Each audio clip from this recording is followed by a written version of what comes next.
नमस्कार दोस्तों, मेरा नाम है मनीष कुमार सिंह और आपका बहुत बहुत स्वागत करता हूं मैं 4 पीएम महाराष्ट्र में। दोस्तों, महाराष्ट्र के डिप्टी सीएम अजीत पवार उन्होंने कहा है कि उन पर जो आरोप लग रहे हैं, जो दावे किए जा रहे हैं उनको लेकर के, अगर वो आरोप और दावे सही निकले तो वो महाराष्ट्र की राजनीति छोड़ देंगे। और अगर ये आरोप और दावे गलत निकले तो जो नेता इन पर ये आरोप लगा रहे हैं उन्हें राजनीति छोड़ देनी चाहिए। अब ये दावे और आरोप क्या है, चलिए इस पर हम बात करते हैं। आखिर अजीत पवार को ऐसा क्यों कहना पड़ा और क्या है वो आरोप जो विपक्ष के दल जो नेता हैं वो अजीत पवार पे लगा रहे हैं।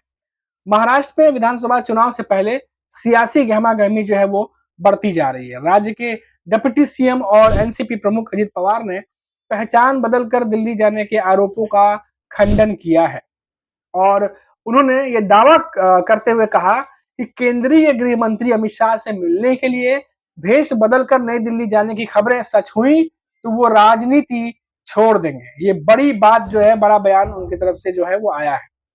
उसके अलावा अगर मैं बात करूं तो अजीत पवार ने आगे कहा कि अगर ये खबरें गलत निकली तो जिन लोगों ने उन पर ये आरोप लगाए हैं उन्हें राजनीति छोड़ देनी चाहिए। उन्होंने विपक्षी दलों के नेताओं को चुनौती देते हुए कहा कि उन्हें बदनाम करने की कोशिश की जा रही है।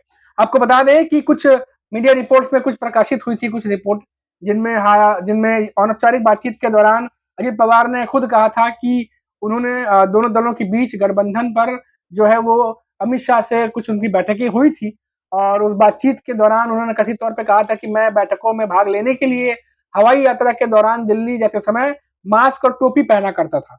उनके इन बयानों के बाद इन पर अजित पवार पे प्रहार हुए और शिवसेना यूपीटी पक्ष की तरफ से और शरद पवार की जो पार्टी है एनसीपी, उनकी तरफ से सुप्रिया सुले ने भी जो है वो निशाना साधा।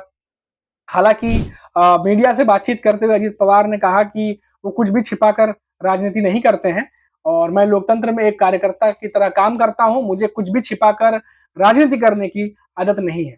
हालांकि विरोधियों ने हमें फर्जी कहानियों और झूठी खबरों से बदनाम किया है। ये तमाम बातें जो है वो अजीत पवार कह रहे हैं और डिप्टी सीएम अजीत पवार ने आरोप लगाते हुए कहा कि इनके विरोधी इस तरह के कदम उठा रहे हैं क्योंकि वो सरकार के जो लागू की जा रही अच्छी योजनाएं हैं उनके कारण निराश हो चुके हैं। भेष बदलकर मेरे दिल्ली जाने की खबर झूठ है। अगर मुझे कहीं जाना है तो मैं खुलकर जाऊंगा, मुझे किसी से डरने की कोई जरूरत नहीं है। इन खबरों का कोई आधार या सबूत नहीं है, मुझे बदनाम करने की कोशिश हो रही है। ये बात जो है ये अजीत पवार कहते नजर आ रहे हैं। लेकिन इन सब बातों के बीच में सबसे बड़ा बयान है उनका वो ये है कि जो बातें जैसे संजय राउत कह रहे हैं या सुप्रिया सुले कह रही हैं, अगर ये कहते हैं कि अगर ये सच साबित होता है तो वो अजीत पवार राजनीति छोड़ने के लिए तैयार है। तो ये बात जो है अब बढ़ती जा रही है। देखिए, कुछ दिनों पहले ही संजय राउत ने ये आरोप लगाए थे कि अजीत पवार जो है वो भेष बदलकर अमित शाह के पास मिलने जाया करते थे। वहीं सुप्रिया सुले ने भी ये आरोप लगाए थे कि अजीत पवार भेष बदल के जाते थे या नाम बदल के जाते थे। अगर जाते थे तो फिर वो एयरलाइंस किस तरीके से उनको अलाउ करती थी, उन एयरलाइंस की जो जहां से जिससे ट्रैवल करते थे उनकी भी जांच होनी चाहिए। यहाँ तक की मांग जो है वो सुप्रिया सुले ने कर दी थी।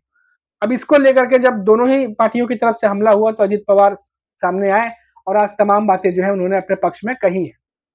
अब देखिए, अजीत पवार जो है उन पर लगातार जो है वो क्यों सबसे ज्यादा जो है वो हमले हो रहे हैं, क्योंकि आप देखिए अजीत पवार के लिए ये राह इतनी मुश्किल बनी हुई है इन दिनों और अजीत पवार अब ये कोशिश कर रहे हैं कि जो मानसून सत्र में उन्होंने बजट पेश किया था उस बजट की बदौलत महाराष्ट्र की जनता में अपने चुनावी कैंपेन को वो लेकर के जाएं और इस चुनावी कैंपेन के बदौलत जो उनका जो जिस तरीके से उनकी पार्टी को लोकसभा चुनाव में हार का मुंह देखना पड़ा वो दोबारा विधानसभा चुनाव में ना देखने को मिले।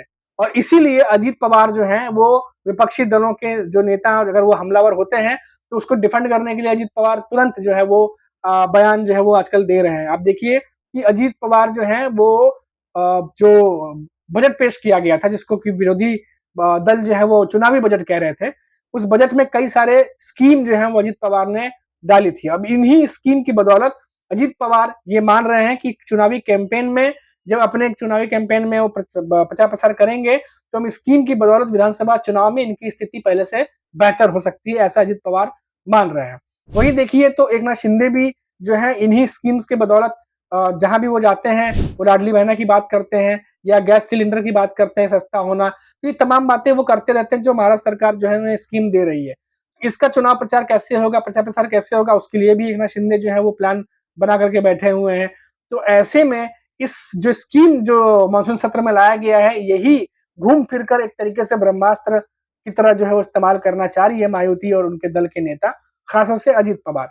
और ये बात जो है वो एमवीए गठबंधन के नेता अच्छी तरह समझते हैं, जो कांग्रेस है या उद्धव ठाकरे की जो शिवसेना है और या फिर शरद पवार की एनसीपी है। इसीलिए वो इस बात को जानते हैं, इसीलिए वो महाराष्ट्र के तमाम मुद्दे को लेकर के जो है वो महायुति को घेरने में लगे हुए हैं। और जो चुनावी बजट है, जो चुनावी बजट जो कह रहे हैं वो महाराष्ट्र के बजट को, वो लगातार जो है वो एक तरीके से जो है वो निशाना साधने का काम कर रहे हैं। तो कुल मिलाकर इतना ही है कि अभी जो है अजित पवार पे लगातार हमले हो रहे हैं, अब से नहीं बल्कि लोकसभा चुनाव समाप्त हुए तब से। उससे पहले सब कुछ ठीक था, लेकिन जैसे ही उनकी स्थिति महाराष्ट्र में समझ में आई, विपक्षी दलों ने भी हमला बोलना शुरू किया, साथी दल के जो नेता थे वो भी बोलना शुरू किया। हालांकि बाद में बीजेपी और तमाम जो अजित पवार की पार्टी के नेता थे उन्होंने खुद बोला कि कुछ भी बोलने से पहले सीनियर नेताओं से बात कर लीजिए, ऐसे कुछ भी मत बोलिए, नहीं तो मिसअंडरस्टैंडिंग पैदा होती है, इसीलिए सबको रोका गया। खैर अभी भी लेकिन जो दांवपेच चल रहे हैं उसमें अजित पवार की मुसीबत कम होने का नाम नहीं ले रहे हैं। लेकिन आने वाले चुनाव में की तैयारी को देखते हुए अजित पवार जो है पूरी कोशिश कर रहे हैं कि इस बार विधानसभा चुनाव में जो उनका रूप है वो बदला जाए। लेकिन एमवीए गठबंधन जो है वो पानी फेरने के लिए लगातार तैयार बैठा हुआ है। अभी के लिए फिलहाल इतना ही, और आप देखते रहिए 4 PM महाराष्ट्र, और मुझे दीजिए इजाजत। नमस्कार।